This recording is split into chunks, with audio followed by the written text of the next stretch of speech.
ኧረ ሰኒ የተፈጠረውን አልሰማሽም? እኔ ብዙ ወሬ አልወድም ቃል። በዛ ላይ ደግሞ ጠዋት ነው። በጠዋት ወሬ አይከብድም? ኧረ ይኸኛውን ብትሰሚ አንቺ ራሱ ትደነግጫለሽ።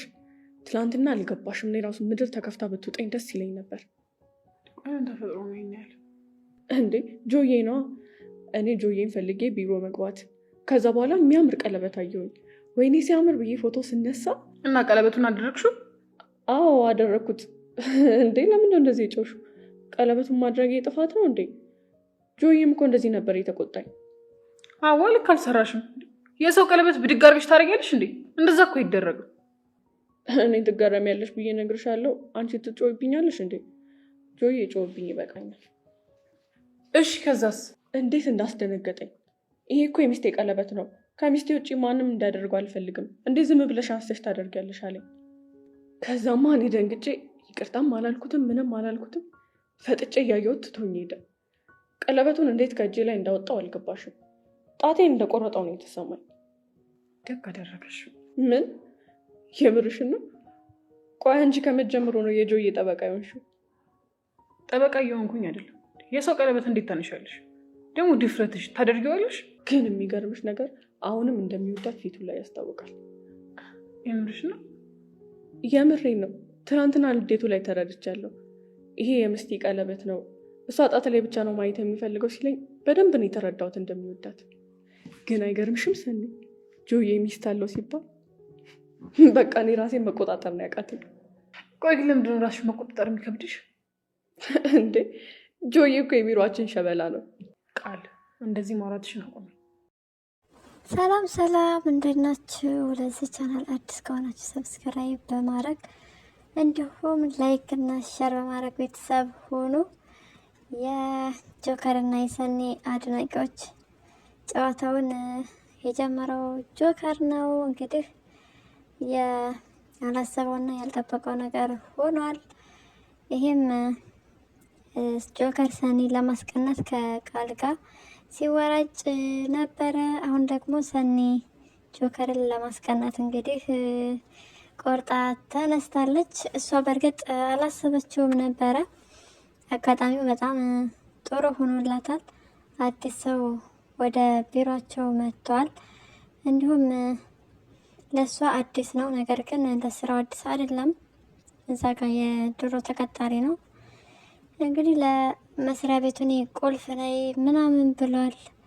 እንዲሁም ተነግሮት ነው የመጣው ማለት ነው። ሰኒን አለማድነቅና አለመውደድ አይቻልም። ጆከር እንግዲህ በጣም ነው የተናደደው። መናደድ ሲያንሰው ነው። ንዴትን መቆጣጠር እስኪያቅት ድረስ ጨርቀን ብንን አድርገን ልትጠፋ ነው። ጆከርዬ እንደዚህ ማድረግ አልነበረብም። ራስህ የጀመርከው ራስህ ስለጀመርከው እንግዲህ መልካም የመቀጣጠል ጊዜ ይሆንልህ ማለት ነው። ፍቅር አናዳዋለች። በሷ ተናዶ ከቤት ወጥቶ ነው ያደረው። ስልክም አላነሳ ብሎ ባለማንሳቱ ምክንያት እንግዲህ አሳስባት ወደ ቢሮ ሄዳ እየጠየቀች ነበር ስለሱ። በዛም ጊዜ እሱ እዛ እንዳለች መጥቶ አይቷታል። ድጋሜ ተቆጥቷታል። እሷን መቅጣት ይፈልጋል። ይሄ ተገቢና አግባብ የሆነ ነገር አይደለም ጆካዬ። ምክንያቱም ፍቅር እህት ሆነች። ስለዚህ ከእህት ደግሞ በመራቅ አይደለም ህይወት ከመቀጠል የምትችለው።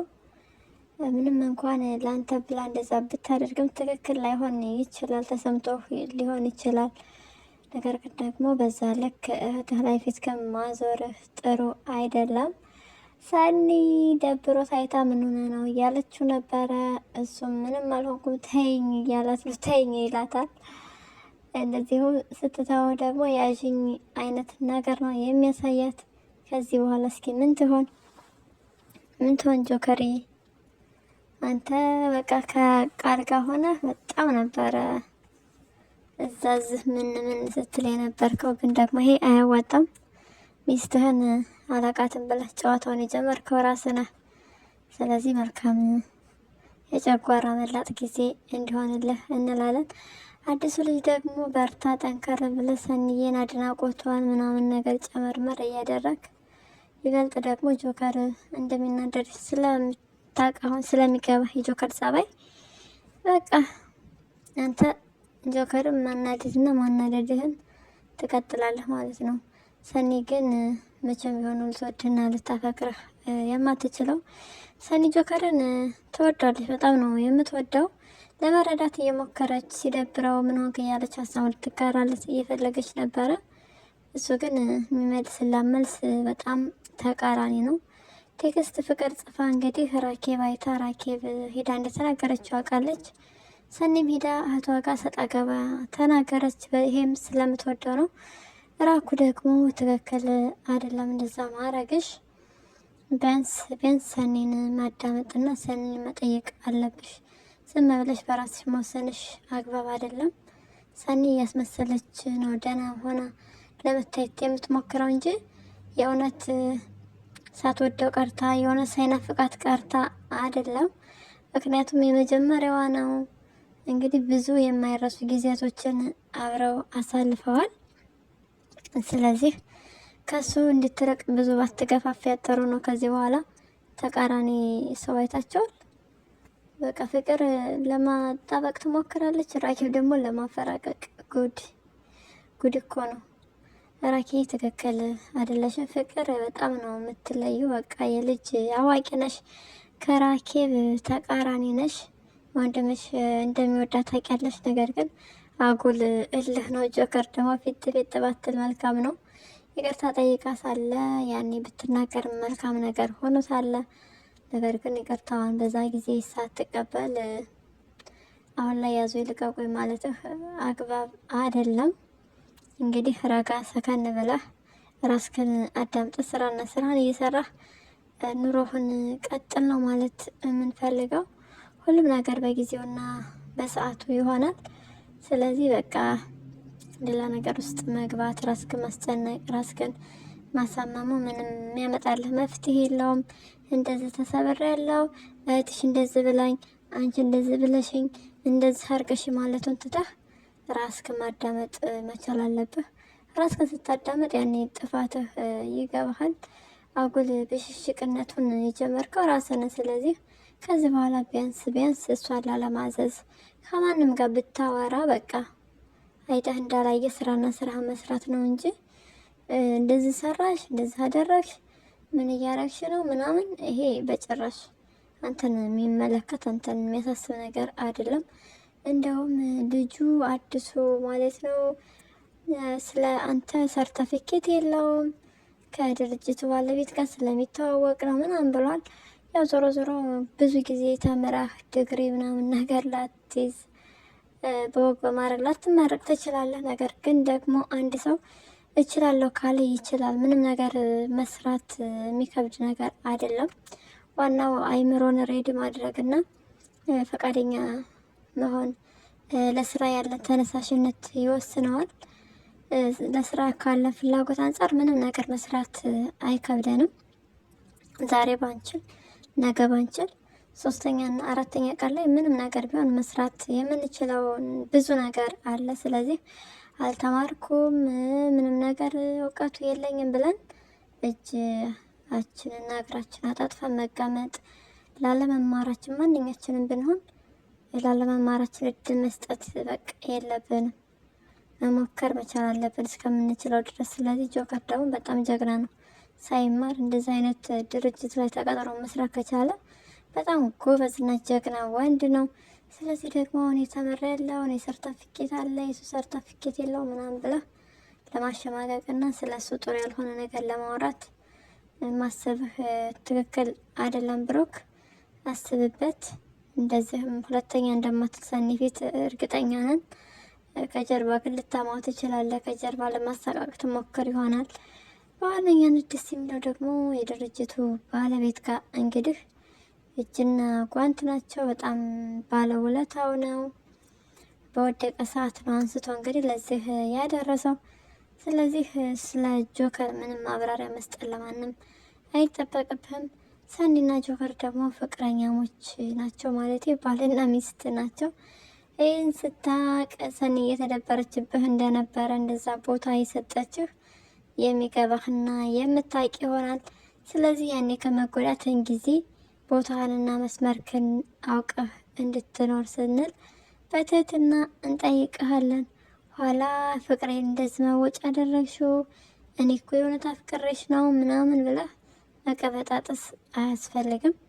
እርቀትህንና ክብርህን ጠብቀህ መኖር መቻል አለብህ። ሰኒ የጆከርና የጆከር ነች። ለጊዜው ቢጣሉም ይታረቃሉ። የፍቅር ጓደኛ እንዲታረቁ ነው የምትፈልገው።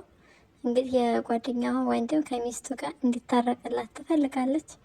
ይህ ደግሞ በጣም ደስ የሚልና የሚያስቀና ነገር ነው። እንደዚህ አይነት ቀና ልብ አስባችሁታል? ስለዚህ ጆከር አይኑን ስትጨፍነው የመሰለችው ሰኒ ነበረች። ይህን ሽቶ አላውቀው ምናምን አለ። ተመሳሳይ ቢሆን ሽቶ እንግዲህ ሰኒ ብሎ ስሟን ሊጠራ ነበረ። ነገር ግን አዲስ ሽቶ ነው አለ። ምንም ማድረግ አይቻልም። ጆካዬ የእህትህ ጓደኛ ነች። ፍቅርዬ ምርጥ ጓደኛ ያለችሽ። በቃ በመካከላቸው ምንም አይነት እንቅፋት አይግባባችሁ። ሴት እህትሽ ማለት ነች። ወንድምሽ ራሱ ወደ ትዳሩ እንዲመለስ ነው የምትፈልገው። ነገር ግን እሷ ራሷ ለእኔ ይሁን ብላም ብላ ማጥመድ መረበሽ ትችል ነበረ። ከጎናቸው ነች እሷ። ስለዚህ በጣም ምርጥ ጓደኛ ስለሆነች ቴንኪዩ። ጸባይሽ እንዳይቀየር። ሳንቾ ተንበርክኮ እንግዲህ ሳቂልኝ እያላት ሳቋን መቆጣጠር አቅቷታል። ነገር ግን ሳንቾ ይህ ህልም ነው፣ እሷ ማግኘት አትችልም፣ ህልም ነው። መቀየር መለወጥህ በጣም ደስ ይላል። በዚሁ በርቱ። እንዲሁም ጎቤው የልጅ አባት ሊሆን ስለሆነ በጣም ነው ደስ የሚለው። ስለ ወደፊት ህይወታቸው በዚህ ልክ ካሰቡ በቀላሉ መቀየር እና መለወጥ ይችላሉ። ስለዚህ በርቱ። ሊያ ደግሞ ሳታረጅ ከሆነ አረገዝኩ ያልሽው እንግዲህ ጎቤው ከመሬት ነው የሚደባለቅሽ። መሬት ሳይወለውልብሽ እውነቱን ብትናገሪ መልካም ነው። እንዲሁም ሳንቾ ደግሞ አትፍራ፣ መፍራት የለብህም። ነገ ትወርቃለሁ፣ ነገ ትሆናለሁ ብለህ ማሰብ መፍራት ሳይሆን ነገ የራሴን ህይወት የራሴን ጎጆ እቀልሳለሁ ብለህ ነው ማሰብ ያለብህ ማለት ነው። ጠንካራ እና ጀግና ወንድ ከሆንክ የፍቅርን ጓደኛ ማግባት ትችላለህ፣ ምንም ጥርጥር የለውም። ግን ደግሞ ቀልድ የምታበዛ ከሆነ ያው እንጨት እንጨት ይላል ቀልድህ እያሉ ነው ሴቶች እየተው የሚሄደው። ሰኒ ከጆከር ጠረጴዛ ላይ ያስቀመጧቸውን ቀለበት እንግዲህ ቃል ለብሰው ነበረ። በዚህም ጆከር በጣም ነው የተናደደው። በዛ ምክንያት እንደተናደደ የነገረችን ነበር ቃል ለሰኒ። ቀለበት አንስቼ ለብሼ በጣም ተናዶብኛል ብላ ስትነግራት በእጅ ነው የምትጠፊው ብላ እየዛተች ነው። ሰኒ ረጋ ሰከን በይ፣ ለትንሽ ለትልቁ አትናደጂ። እና ሚስቱን በጣም ነው የሚወዳት፣ እንደሚወዳት አላቅም ነበር ብላ ስትነግራት እንግዲህ ሰኒ በጣም ነው ደስ ያላት። ነገር ግን ምን እንደሆነ ትውቃቸውን እንዴት እንደሆነ ማሳወቅ አትፈልግም። ያው እንደነገርኳቸው ጆከር አላቃትም ስላለ ማለት ነው። ስለዚህ በዛ እንግዲህ እንደሚወዳት ትልቅ ማረጋገጫ አግኝታለች። ቀለበቱን ስለለበሰችባት ደግሞ በጣም ነው የተናደደችው ሰኒ። ሰኒ መናደድ የለብሽም፣ እንደተናደድሽ ንዴትሽን ለማንም ባታሳይ መልካም ነው ባይነኝ። በተለይ ጆከር እንዳያይሽ፣ ጆከር በተለይ ስትናደጅ ማየት የለበትም። ከዚህ በኋላ ደስተኛ ሆነሽ በቃ ኩርት ቅብርር ብለሽ እንዳይሽ ነው ማድረግ ያለብሽ። የምትናደጅለት ከሆነ ያው እንደምትቀኝበት እያሰበ ባናገርሽው ቁጥር ተይኝ ከማለት ወደ ኋላ አይልም። ያው ንግግሩ ይከብዳል፣ ጥፋቱን አያምንም። ጥፋቱን ቢያምን መልካም ነገር ነበረ። ነገር ግን እሱ ጥፋቱን ከሚያምን ባናገርሽው ቁጥር ተይኝ፣ ህይወቴን አበላሻችሁ፣ አመሰቃቀላችሁ፣ እንደዛ እያለ መጥፎ ንግግርን ከመናገር ወደ ኋላ አይልም። ስለዚህ ሰኒ ብርቱና ጠንካራ ሴት ነሽ። ጥንካሬሽ ነው ማሳየት ያለብሽ። በተለይ ለጆከር ያችን ጥንካሬ ነው ማየት ያለበት። ከዚህ በኋላ አንድ ሰዓት ወይም የምትናደጀው እሱ ነው መናደድ ያለበት ማለት ነው። አንቺ ይቅርታ ጠየቅሽው ዝቅ ብላሽ እድል ሰጠሽው። አሁን ላይም እያናገርሽው ነበረ። ነገር ግን እሱ ብን ብን ማለት ነው ስራው። ስለዚህ ብን ብን ይበል። መልካም ብን ብን ማለት ጊዜ እንዲሆንለት እንመኛለን። እንግዲህ የሚያናድደው ነገር ደግሞ ቢሮሽ መጥቶ ስለ ስራሽ መጠየቁ እሱ አለቃ አይደለም። ስበብ መፍጠር፣ አምባጓሮ መፍጠር አግባብ አይደለም። ጆከር ከዚህ ነገር ታቀብ። ሰኒ ስራዋን ጠንቅቃ የምትሰራ የተመሰከረላት ጀግና ሴት ናት። ስለዚህ አንተ መተህ መረበሽ የለብህም። ከቢሮዋ ስትገባ ደግሞ ማንኳኳት መቻል አለብህ። ማንኳኳት ግዴታ ስለሆነ ከሰው ቢሮ ዘገደው ተብሎ አይገባም። ጆከሬ ራስህን መቆጣጠር ልመድ። እንግዲህ እንደዛ ባታጠፋ ጥሩ ነበረ። ነገር ግን የተሰጠህን እድል አልተጠቀምክበትም። ስለምትወድህ ማንም ተናግሮ እንዲያስከፋ ስለማትፈልግ እህቷ ጋር ሄዳ እንግዲህ ተጋጭታለች። በጣም ነው የተጣሉት ራኬብ ጋር። እንደዚህ አይነት ንግግር ተነጋግረው አያውቁም ነበረ። አሁን ግን በዚህ ልክ መነጋገራቸው ራሱ በጣም ነው የሚያሳዝነው። ራኩም እንግዲህ ሰኒ ለመረዳት ሞክሬ ምን እንደሚሰማት በግልጽ ጠይቂያት። እስካሁን እንደተናገርኩት ነው።